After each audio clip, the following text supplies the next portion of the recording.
All right, what is going on, everybody? How you doing? Welcome, episode 967, Talking Buffalo, your weekday daily driver for Buffalo Sports Talk and more. My name is Patrick Moran. Thank you to everyone out there, as always, for listening to the show, watching, however you consume Talking Buffalo. I appreciate you very much. Today's episode, as always, is presented by Sunny Reds, 1531 Abbott Road in Lackawanna, just minutes away from Highmark Stadium. Some of the best wings, best food, great vibes, great place to be. If you like this show, want to support this show, get out there to Sunny Reds. Tell them Talking Buffalo sent you. All right, so we're late in the week. It needs no more introduction. You know what is on the line come Sunday. And I'm joined right now for this Friday episode by my good buddy, man, sports editor over at the Batavia Daily News, my man Alex Brasky. What's going on, dude? How you doing? Busy dude, man. How you been, man? How you doing? Yeah, it's been a busy week. Thanks for having me, Pat. I appreciate it. We may have to rename this show Talking Batavia. Myself and Matt Moran, two Batavia residents, really shining the light on the hidden gem here in Western New York. Yeah, I love me some Batavia. I love me some Matt Moran, too. A really good dude. Look, we're gonna get into as many things as I could possibly cram in. This is gonna be a helter-skelter episode, chaotic. You have had zero prep from me. We just talked for maybe 25 seconds or so before we even get on the air here. But I got a lot of stuff that I want to ask you about and get your insight about. Of course, you being, at One Bills Drive all week. I feel like you being there, in the locker room and all that stuff, that you could kind of offer a different perspective than most. Let's start here, though. Instead of saving it for the end, do you want me to give you my hottest take right off the bat? Do you want the sizzly absolutely. stuff? That's why I came. The sizzly stuff. I'm not afraid to be a little controversial, and I'm going to put this out here. Oh, we know. Right? We know. Here it is, Alex. I just hope we don't get any Bills players' parents in the comments during this episode. I'm dodging and ducking here. No, it's not about a player, and if they are going to get in the comments, it's going to be in a good way. Here it is, Alex. Here's my take. I am already thinking about if the Buffalo Bills are going to wear blue pants with the white jerseys, or if they're going to wear all white when they go to Arrowhead next Sunday to play for the AFC Championship. That's where my mindset is right now. Now, look, a little hyperbole, yeah, for sure. I'm half joking in a way, and maybe I'll change my mind. But what I'm trying to say in a really, Patrick type of way is that I'm just really confident right now, and it's no disrespect to the Baltimore Ravens. I just feel a sense of confidence right now and how I feel about this game and the Buffalo Bills. I'm not going to ask you to go that far where you're thinking about what jerseys they're going to wear in KC next week. But what's your confidence level right now in this football team? Again, you're around them a lot. How are you feeling right now? Just we're maybe 48, 50 some hours away from this game kicking off. Where are you at right now and how you feel about this football game? Yeah, I'm much more confident this year going into this round than I was last season against the Kansas City Chiefs. I'll tell you that much right now. And I know that the Ravens have already beaten the Bills. I know they're a bad matchup for what the Bills have to offer defensively. But if you look at what happened in that first game, without the three defensive stars, Matt Milano, Terrell Bernard, Taron Johnson, you're missing basically your entire second line of defense. And when you're missing that big of a cog in your defense and going up against a runner like Derrick Henry, you're just really setting yourself up for failure. And it's early in the season. Bills aren't showing their hand fully. They're on the road with Baltimore in a desperate situation. They really needed that game, a hostile environment inside M&T Bank Stadium. You get them at your place now in your type of environment. I know that the Bills haven't come out on the winning end the past few years in their place, in their type of environment, but I think things are trending toward the right direction for the Bills and setting up well for Buffalo, I should say. I'm not saying they're going to win the game. I think I'm going to pick them to win the game, but I think things are setting up well for them in terms of their health. The Ravens are without one of their top wide receivers, is their top wide receiver in Zay Flowers. I mentioned the environment being the weather, being your home stadium. I think things are setting up for the Bills in this game. They're going to have to go out and prove it. And the Ravens are certainly no slouch and shouldn't be taken lightly. And I think it's going to come down to the wire. But if you ask me how confident I am, I think my confidence is much higher this year than it has been last year and probably even the year prior. Just given the circumstances and how the Bills are trending going into this game. Injuries, which you just spoke of, they really are such a big deal. And I want to be clear, it did matter. It's early in the season, but look, every team in the league has a couple games where they don't have their A game and they pay for it. We see it across the league. The Ravens lost to the Vegas Raiders this year. They lost to the Browns this year, right? The Bills, this was their game where I think they might have lost. In fact, I think they lose that game even if everyone was there. That said, I'm not going to sit there and act like injuries weren't a big deal. They were. Furthermore, Taylor Rapp got hurt pretty early in that football game. So that's 4 starters out. Guys like Dwayne Carter played 20-something reps in that game, and he's probably not even going to be active on Sunday. Von Miller had 9 reps that game because they were getting blown out. I expect him to have a bigger role. But not even just like the first time they played Baltimore this year.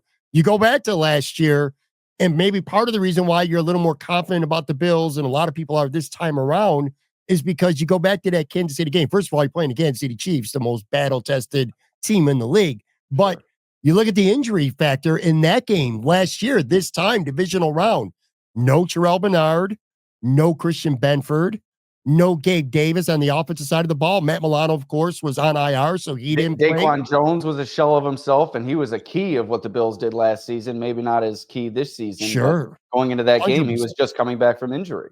Yeah, Rasul Douglas was hobbling around on one leg. Basically, Terrell Dodson, who you needed in that football game because of the injuries, he played hurt as well. So the Bills are a much healthier team for sure this time around, and I'm not going to discount that because I do think it matters. Whether you or I or fans think the Bills are going to win or lose, throw that aside. But what has been, you've been in practice now, one Bills drive the last 2 days, Wednesday, Thursday.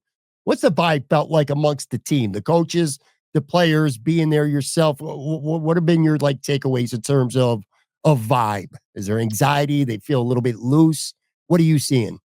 Yeah, you took the word right out of my mouth. Loose is the word I was going to go with. I just got finished recording right here, right now, the latest podcast. I've been doing those during every practice day this postseason. And then, of course, after the game as well. And I concluded that podcast with simply saying that the Bills are loose right now. And if you listen to them speak after these practices, there's just a different tone, I think, within this locker room than there was the past couple of seasons. However you want to chalk that up, I think a big factor that's played into that is Sean McDermott and the way he's kind of evolved in terms of his mentality and his personality this season as the team's head coach. But you listen to Deion Dawkins after practice. He literally said, "I'm free, dog." And I think the entire team is feeling that at this point. Deion Dawkins is now selling snow goggles, which he introduced today, divisional round week, which speaks to how loose the team is. Khalil Shakir bringing up anecdotes about buying Mac Hollins pizza in the locker room. So a lot of good vibes around the Bills leading into this matchup. And like I said, I think it all stems from the head coach. You've seen 2 pieces be written, one by Ty Dunn of Go Long, one by Joe Buscaglia of The Athletic. And both, I think the common theme is Sean McDermott's transformation in the way that he's trying to take the pressure off his players and trying to make his players believe that they will win, not that they can win, not that they have a chance, but have that belief, have that foresight that they are going to win the game in those critical moments rather than tensing up and maybe doing a little bit of choking that they have in the past few years. I think it starts with Sean McDermott, but it filters down right throughout the locker room. This team is loose going into this game, as loose as I've seen them in the past few years. I'm going to, I want to circle back in just a few minutes to Sean McDermott. I want to discuss what you've been talking about, what you were talking about on your show, what you've written about Sean McDermott deserving to be in the conversation, at least for Coach of the Year. I want to hit on that. And then I also want to talk about this being potentially kind of a legacy game for Sean McDermott. How important is it to his legacy as Bills coach that they get past this hump in the divisional round this year against Baltimore? We'll circle back to that in a second. Now, this has got nothing to do with the game, but, Alex, all right, so you cover the Buffalo Bills. I talk about the Buffalo Bills. I wanted to get the perspective from the outside. And, on our Twitter or, our respective Twitter X timelines are flooded with either Bills fans talking shit or Ravens flock talking shit. You're like, who do Who's going to win? Who do you want to win? Like, I wanted to get kind of a pulse, like not predicting who's going to win, but who do the fans around the country want to see win? So I sent a DM a couple hours ago to my guy Benjamin Albright. All right, so he's based in Denver. He was on my show last week, and he was on mine too. He was all over the place last week. Yeah, he's a good dude, man, and a popular guy. But he's more of he covers the Broncos, but a national guy. He's neutral. He ain't team Bills. He ain't team Baltimore. I sent him a message. I said, can you do me a solid? I said, will you put up a poll? And I want you to ask the fans, who do you want to see win this football game? Don't ask them who's going to win the football game. I wanted to know like the pulse of what the fans around the league want, not Bills and Ravens fans, just fans around the league. And as we're recording this on Thursday evening, and this is no small sample size, though, it's up to around 3,000 votes. More than 2-1 want the Buffalo Bills to beat Baltimore. 69, nearly 70% of the fans that responded to his poll would rather see the Bills beat the Ravens. The Ravens are barely at 30%. I found that kind of interesting because, the Bills, they've never won one, but Baltimore, they've fallen short now in recent years as well. They've been the top seed last year, didn't get it done. I thought it might be a little bit closer. Are you surprised? Yeah, we'll consider that's not the end all be all. I think it's a pretty good barometer. Somebody like Ben Albright putting something up like that. 70% of the fans around the league want the Bills to win this football game. Taken back by that a little bit, or is that kind of what you would have expected? I think that's what I would expect. I think the Bills have really become the lovable losers for a lot of the league. Now, here in Buffalo, they have left that era behind. The drought is an afterthought, but I think with a lot of national fans, I still think there is that stink of the drought on this team, and until they do it in the AFC Championship game and reach another Super Bowl, I think that's going to remain. And I think when you have that type of underdog, opposing fan bases don't feel as threatened by a team like that, and especially a player like Josh Allen, who's become an underdog in his own right, perhaps, falling behind Lamar Jackson in this MVP voting in previous years, and it seems like he's going to fall short again this season with how great he's performed come postseason time, and also people kind of feeling bad for Josh Allen in terms of how his head coach may be wasting his potential. I don't view it that way, but I think a lot of people look at the Bills and Josh Allen as a little bit more of a sympathetic figure than they do a multi-time MVP, an organization that's won a Super Bowl within the last couple decades here, a Super Bowl winning head coach who's been around for quite some time, Derrick Henry, who everybody's had their soul ripped out of them by throughout the course of their teams, throughout the course of their fandom. So I think that makes sense. I think that rings true for me. I think I would probably have expected it to be that way, just given the Bills' track record and kind of how you see a lot of these opposing fan bases rally around the Bills come playoff time, because really everybody just wants to get rid of the Chiefs, don't they? Yeah, no question about that. Does it wear to you a little bit to see the Buffalo Bills, who are the higher seed, the Buffalo Bills, who are undefeated at home this season, including a playoff game now for only the third time in the history of the franchise, who have one of the two MVP front runners here? Are you a little bit surprised that they've went like in the blink of an eye from, the opening 1.5 favorite? Now they're like a 1.5 underdog. That might get up to 2, maybe even 2.5 by kickoff, I feel like, at this point. Are you a little bit surprised at how much this has shifted? And when you listen to national talking heads, and look, you and I know, and everyone who's listening knows, they say things for engagement, for effect. At least a lot of them do. Not all of them, but a lot of them do anyway. So I get what they're doing. You never do that. Never, ever. Not you me. are. Nope. You never once. Now, look, I want to be clear. For me personally, again, I like it, though. I don't think the Bills are that good as front runners. I feel like they kind of tend to fall over themselves a little bit when they start believing the hype about themselves a little bit. Conversely, and I feel like it was kind of evident the last 2 years, especially not maybe so much last year, because, again, we talked about this. I think the injuries were the biggest factor. Yeah. But I thought against the Bengals, I thought they thought they were just going to show up, that they were the higher seed, the better team at home. And I thought that they were going to beat the Bengals. -3 start offensive lineman for the Bengals. And they got their asses whooped in that game. Just plain and simple. A lot of other factors. We don't need to get into that, but you get my point. I feel like the Bills, throughout not just this season, but this era, like they've played their best when they're written off. When they're the underdogs, it feels like they do use that as motivation. And I know a lot of bulletin board stuff material doesn't fly with some people. I kind of feel like it does with this team. From, Miami or the Jets are going to win this division, to Josh Allen being voted the most overrated player by his peers in the league for the season. I know you would know this. You're there all the time. That's motivation. That's fuel to him. And I don't care what anybody tries to tell me. I kind of feel like I like it that the Bills are starting to be perceived now as the underdogs this week. But are you a little bit surprised? And what's your thoughts on that? Going from higher seed, home field, but you're still the underdog? I think that stems a lot from the previous matchup and just how the Ravens rolled through the Bills. I mean, 35-10. It's going to be hard not making that team the favorite in this game. And they're a slim favorite. Look, I think home field in the past, it's been valued at about 3 points. I think it's more closer to 2 points. Correct me if I'm wrong on that. I'm not I think you're the most betting savvy guy, but me neither. I think it's about 2 points what home field is worth. So if you look at that, the sharps are saying that the Ravens are about a 3.5 point favorite if you take home field into consideration. And I think that's about right with the way that the first matchup went. Look, this is going to come down to the end of the game. I think a lot of that is also driven by the betting market.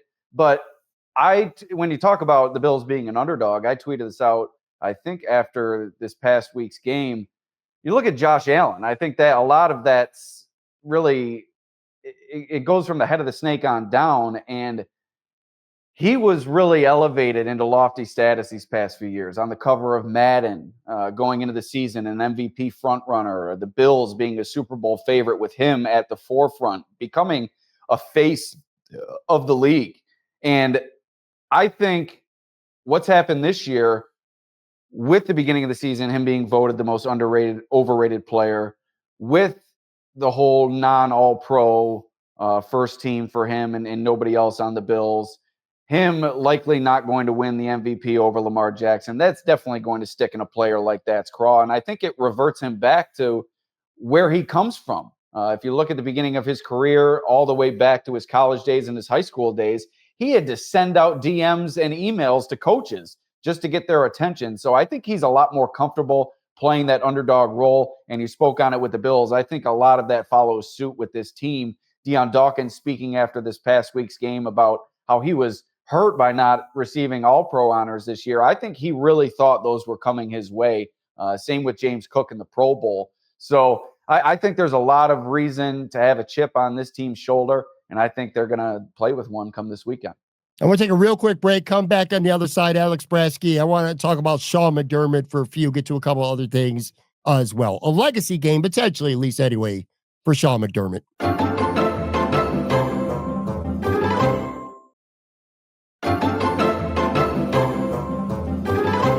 All right, I am back here with Alex Brasky, my buddy, sports editor over at the Batavia Daily News. So we were talking about Sean a little bit earlier in the show. How much of a legacy game is this for him, in your opinion? And let me I wrote down some numbers, and I kind of want to sift through these quick. I'll do it quickly.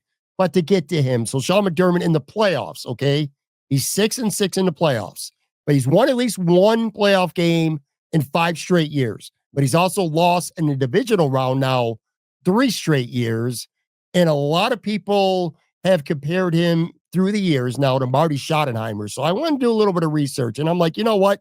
That's an unfair comparison to Sean McDermott. Because Marty Schottenheimer, we're talking playoffs only here. All right, Alex? He was 5-13 in the playoffs. He lost his first game 8 times in 13 years, okay? Including his last 5. So the last 5 times Marty Schottenheimer made the playoffs, he was one and done. And remarkably, 4 of those one and done exits were when his team won at least 12 games. And somebody pointed out on social media, and I started looking up, he said Bill Cowher or Tony Dungy could be the better ceiling for what Sean McDermott is. Bill Cowher went from 92 to 2004. He made the playoffs 9 times. He was only 8-9 in the playoffs. And he had 2 one and done. 6 times he only won 1 game. Then he broke through in 2005, and the Steelers won the Super Bowl. Tony Dungy from 1996 to 2005 with Tampa and Indy. Made the playoffs 8 times. He was just 5-8, 4 one and dones. And he only won 2 games in the playoffs once. And then, bam, 2006, they win the Super Bowl. So I don't know. He's not Marty Schottenheimer. His record is way better than that. Can he be that Bill Cowher, that Tony Dungy? There were questions about those guys. They were great coaches, but he couldn't get over the hump. I kind of feel like Sean McDermott trends more that way because there's the good and the bad with Sean. And I know, Alex, you've seen them both. Like, what I don't love is I'm scared about this game, and maybe next week too, if they can win this one, a tough fourth quarter sequence or decision. It could be a Sean McDermott blunder. It's a blunder. It's happened in the past. I don't need to tell you about 13 seconds. You know about it. But what I love about him, and you spoke on this, the way the players feel about him, the way he is treating the players, and his prep for this game, like he says all the time, when he makes a mistake or the team, we'll learn from this. We made mistakes. We're going to learn from this. And he said this week, it really resonated with me during the press. I think it was Wednesday. There were lots of lessons that we learned from that football game. I believe that. I really do believe that. I don't think it's coach talk. I believe that. I think they're going to prepare differently and learn some lessons from that beating that they got in Baltimore. Do you consider this kind of like a legacy game, like Sean McDermott needs to win this game? And kind of elaborate for just a minute on him being in the conversation for Coach of the Year, even though, again, a weak division, I don't care. He's turned this, not turned his franchise around. He's kept it afloat in a year where it could have been easily became a rebuilding type year. Yeah, I think you never consider anything a must win for a coach, especially in Sean McDermott's position. By no means is he going to be let go no matter what happens in this game. He's not going to be let go this offseason. He will be the head coach next season for the Buffalo Bills. But with that being said, with his history in the postseason and a lot of it to do with that 13 seconds loss, I think if you don't have that 13 seconds loss, I think these losses are looked at a lot differently and maybe not all heaped on Sean McDermott the way that the fans have. But when you have a loss as disastrous as that really comes down to preparation and coaching, it is going to be placed at your feet. Now, I don't think a lot of the criticism that's been levied Sean McDermott's way has been fair over the years. I think it's been way, way over the edge and far too critical of the Bills head coach. But I do understand where a lot of fans are coming from. Like I said, with that 13 seconds game and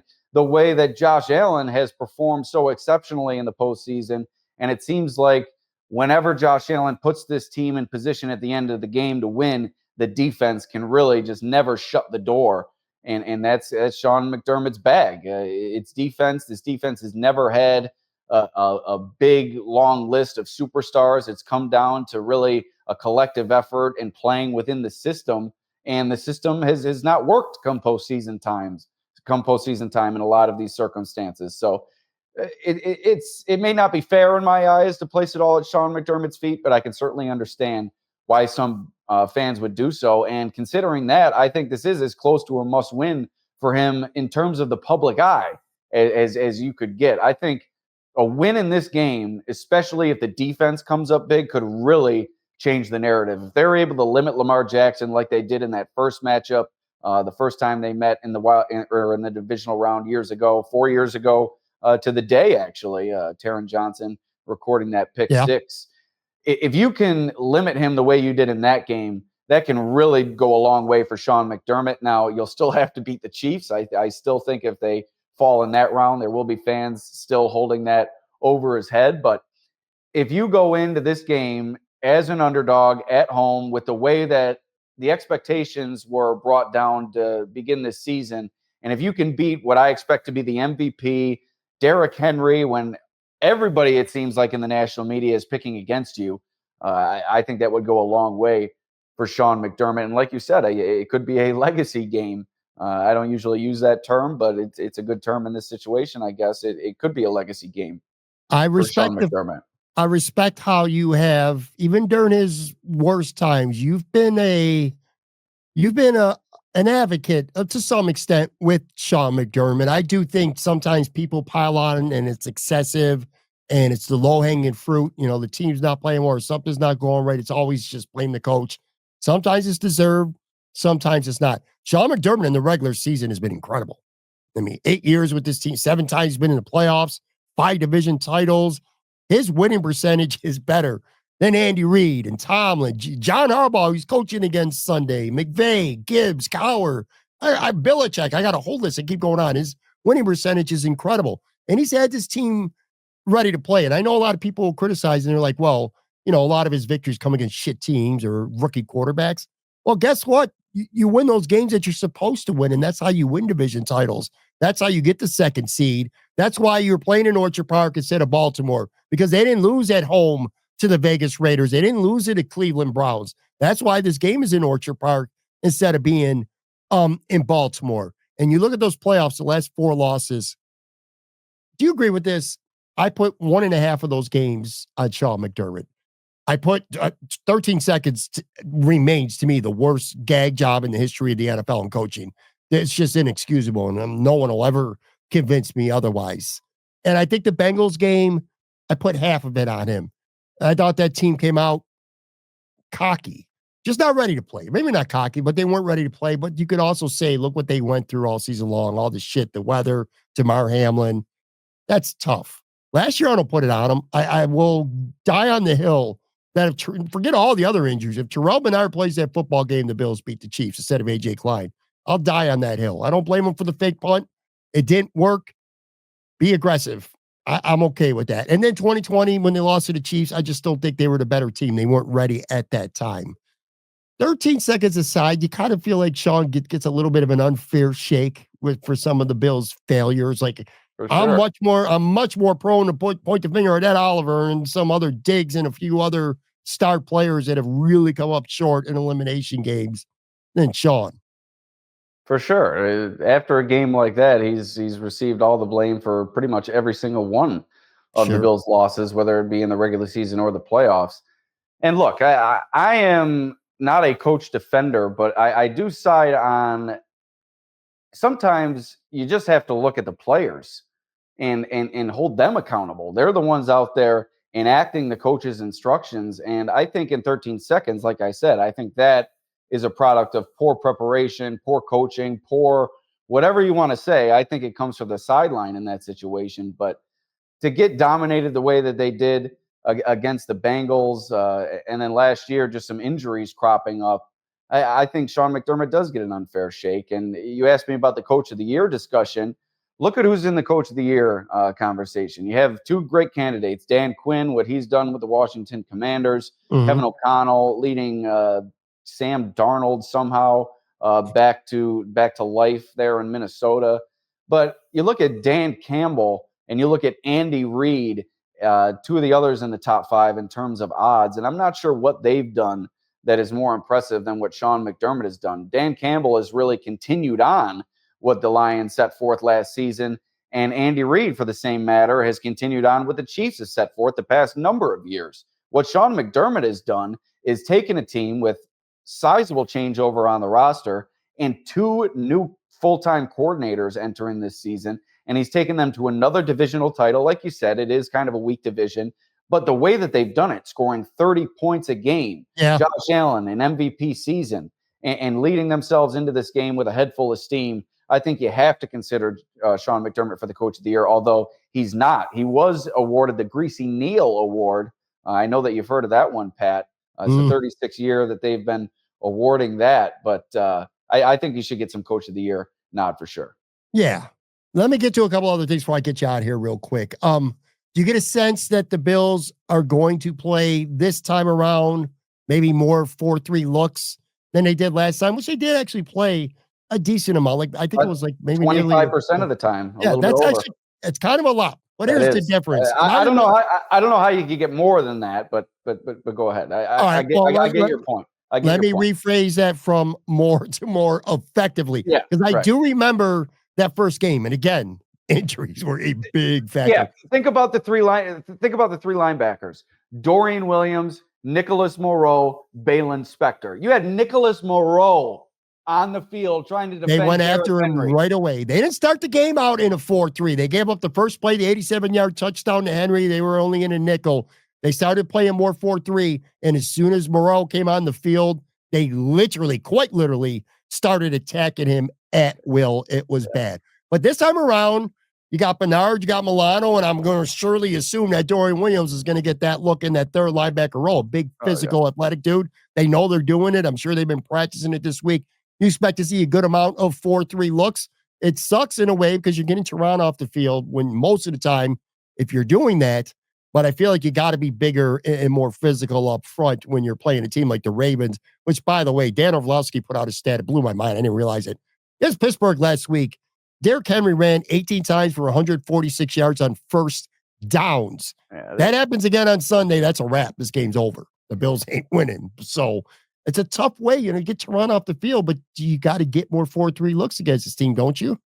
That Steelers defense did not put up a fight in that game. I think it's tough to gauge anything based off the just dismal effort that they put forth throughout those 60 minutes. But I'm conflicted on this because, we don't get to watch the team practice when they're going through stuff like that, so we wouldn't see them practicing the 4-3. So I have nothing to go on in terms of that. But along with that, I just can't see them taking Taron Johnson off the field 25% of the time in this game. I think a lot of that had to do with him not being around in that first matchup. Now, there are a couple of cards that this coaching staff can play. We mentioned the 4-3 with Dorian Williams coming onto the field. Also, maybe a filter in Cole Bishop at the safety position a couple times for Damar Hamlin on some obvious running downs, having him come up, be a little bit more aggressive than Hamlin's been capable of. But yeah, I think those are the two cards that perhaps this coaching staff could play, maybe inserting Williams, inserting Bishop, but you want Taron Johnson on the field as much as possible. Just the communication that you have there with Bernard, and Milano, the experience playing in playoff games. You saw what he did on the pick six. He's always good for one of those, maybe another splash play. So, and on top of that, you love what you've seen from Milano in recent weeks, particularly this past week. So I think all that wrapped into one, it's going to be tough to see Dorian Williams on the field as often as we saw the three linebackers in the previous matchup. But I do think that there is room for him to get on the field. He did a great job against the run at times this year. Out of position sometimes, but the overall aggressiveness and ability was there. 3-4, 4-3, nickel, Bishop in the game. My keys that I talked about yesterday, and the one I wanted to ask you about specifically, to me, this is not counting Josh Allen. If Josh Allen plays like crap, the Bills are going to lose. If Lamar plays like crap, the Ravens are almost certainly going to lose. Not counting them, taking them out of the equation. I think for me, without question, the single biggest key for this game is the interior of the Bills' defensive line. It's Jaquan Jones and especially Ed Oliver. They got to bring their A games. They cannot. And when I say they got to be effective and impactful, that doesn't necessarily mean that they drop Lamar Jackson 2 or 3 times for a sack or even a bunch of tackles for losses. I'm talking about Oliver making life uncomfortable back there, penetrating. I'm talking about Jaquan taking up blockers, them being stout, them winning the battles. We can go back and watch the tape from the first game, and I certainly have, and a lot of people have. And yeah, the injuries were a factor. Henry doing, what he did, lots of things, but you go and you watch that game, and the Baltimore offensive line was just moving like it was nothing. The defensive tackles around for the Buffalo Bills. Defensive line, period. They were getting stood up, pushed back. That can't happen this week. So if you're going to play, lighter boxes, things like that, your defensive tackles, Ed Oliver's supposed to be a star. He's got to be a star in this football game. He's been a star at times, but he has fallen short. These last couple elimination games, he's been literally absent. And Jaquan Jones has not been the same player he was last year, but he still has it in him right now. You agree that that's probably the biggest key to this game? For sure, and the pass rush. I think all along the defensive line is one of the keys to this game. Really, it's the first two levels of the defense, in my opinion. It's how your defensive line and your linebackers really work together. The defensive line has to occupy those blockers and allow your linebackers to run free and make plays, as we've seen Terrell Bernard and Matt Milano do when lined up alongside one another. So This is on Ed Oliver. He was the only interior defensive lineman to play over 36% of the snaps last week. Oliver played 80% of the snaps. Daquan Jones, second at 36. You had DeJuan Smoot, who shuffles from defensive end to defensive tackle, also at 36. And then Jordan Phillips at 19%. Austin Johnson at 14%. Quentin Jefferson just played 3 snaps. So this is on Ed Oliver. He's the one who's on the field pretty much at all times for this defense. He needs to find a way to impact this game, and he has at times this season. He has not been able to follow up his career year last season, and it's tough to – I guess it's not tough to expect, but that's a lot to expect from a defensive lineman year in and year out. But to fall as short as he has been disappointing. He needs to step up in this game and make an impact, not only in the running game and occupying those blockers, but getting that pressure up the middle, maybe flushing Lamar Jackson out or bringing him down for a couple of sacks. And the other low-key thing that I think is really important for the Bills is where can they attack? Where can you get the most success against the Baltimore defense? And to me, that's the boundary corners. I think there's victories to be had there. Marlon Humphrey's one of the best in the game. He's going to play a lot of slot. I think you're going to see him on Shakir a lot. You know, Hamilton, his guys will be covering tight ends. You got Stevens, you got Wiggins, old friend Trey White out there. I'm talking about guys like Amari Cooper and Keon Coleman, Samuel lined up out there, some, and Mac Hollins. These guys are going to have opportunities to win against the boundary corners. They got to have good games. They got to get some separation, get open, and be able to make some plays. No doubt. That's where this Bills offense has to attack this Baltimore Ravens defense. It's been near the top of the league the past 5, 6, 7 weeks or so, somewhere in that range. They've really turned it around on the back end. They shifted Kyle Hamilton back to free safety. That's really helped with the communication, and he can really do it all on the back end, really at all levels of the defense. He can come up and be a pass rusher as well.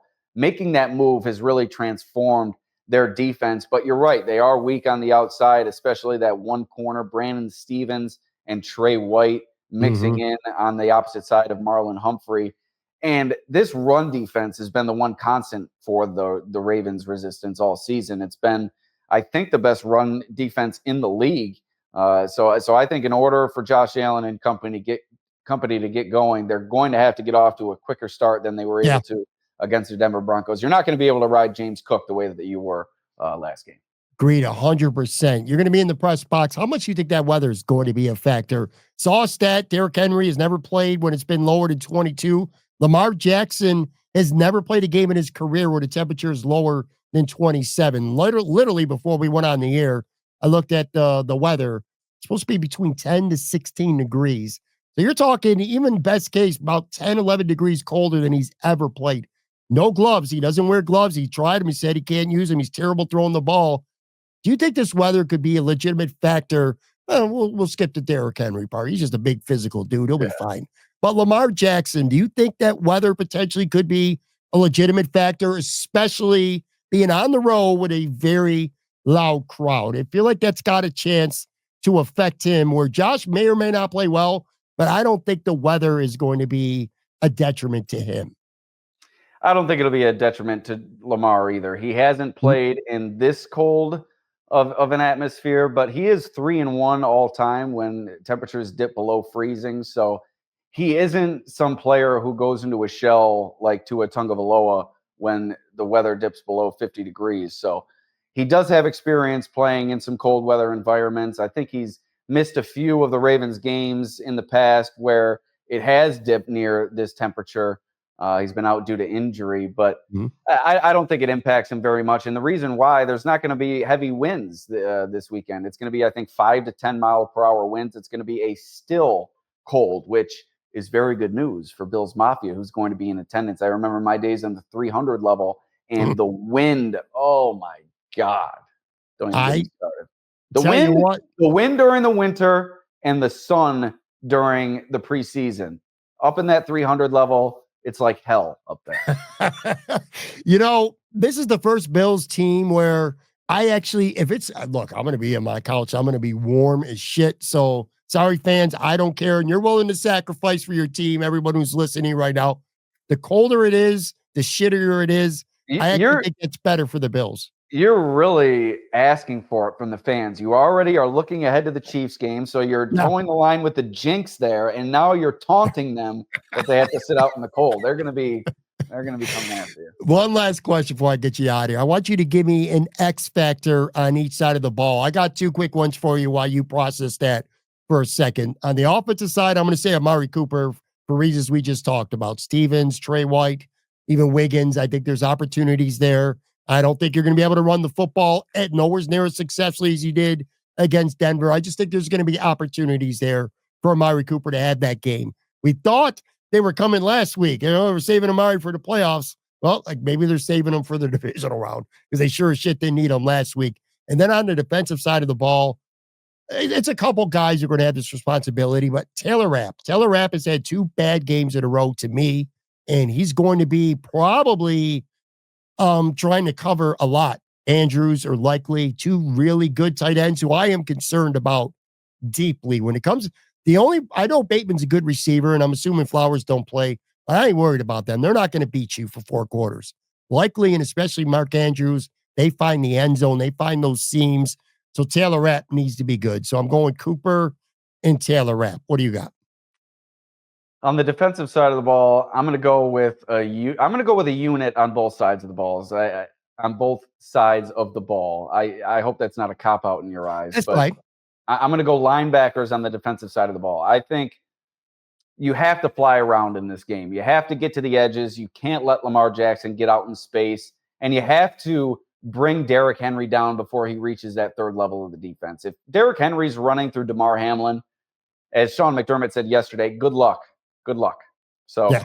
I think the key on the defensive side of the ball lies with the linebackers. Matt Milano also may be used as a spy, perhaps, in this game, as he was, I think, a bit last week on Bo Nix. Yeah. He showed some great ability going sideline to sideline. So I think if Milano's able to play somewhere close to his former All-Pro status, I think that's going to be a boon for this Bills defense. And then on the offensive side of the ball, the unit I'm going to go with is the tight ends. And the reason I'm going with the unit, they're really kind of playing really complementary roles on this offense, Dawson Knox and Dalton Kincaid. We thought it was going to be all Kincaid this season, but Knox has had his fair share of solid moments, nearly came down with a touchdown in the wild card game. I think in order to unlock the Bills' full efficacy against this tough Ravens defense, you have to attack the middle of the field. I think you're going to have that opportunity on the outside. I think that's going to be there,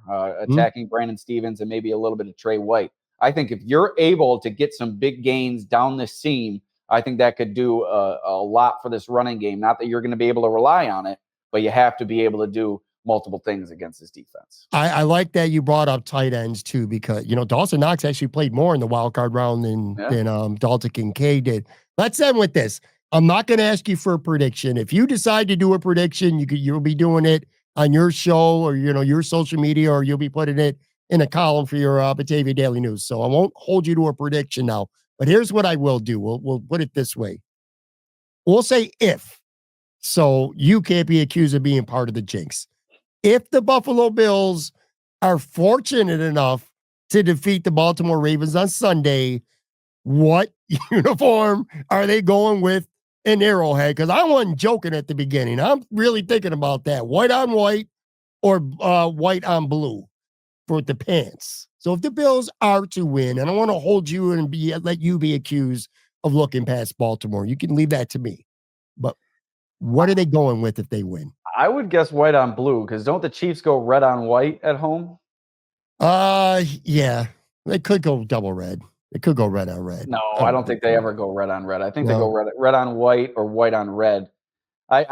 I'm not a big uniform guy, but if you ask me to make a prediction, I'll go white on blue. I would prefer white on white. I think that's their cleanest road look, but I think white on blue. We'll see. I really hope it comes to that. God, I want to, Houston's got no chance, do they? They got no chance. I don't think Joe Mixon's hurt too. Yes, that's exactly what I was going to say. If Joe Mixon can get going and they can lean on that defense, I think then Houston has a chance, but I don't see how they're going to Me have a shot. neither. They're not going to pick off Patrick Mahomes 4 times in this game like they did Justin Herbert. Yeah, I don't think so either. So yeah, this enjoy it, Bills Mafia. Win or lose, probably the last home game of the year at the stadium. Make sure you check out all week long, but especially your post game coverage. My guy over here, Alex Brasky, sports editor, Batavia Daily News. Follow him on Twitter at Alex Brasky. Guess what? I didn't do too bad. Every time you and I get together, you make fun of me for this shit too. I used to say, well, we're not going to go an hour. We always go well more than an hour. Today we talked a little bit beforehand. Well, you did keep me 15 minutes longer than I would have asked, but to be quite honest with you, once we got going, it didn't really feel like this long, and we got out by 7:00, which was my goal. So, all right, for Alex Brasky, Patrick Moran, I will be back live. Joe from Queens, win or lose, Sunday, 9 p.m. 9:30 p.m. You're a good buddy. Talk to you guys then.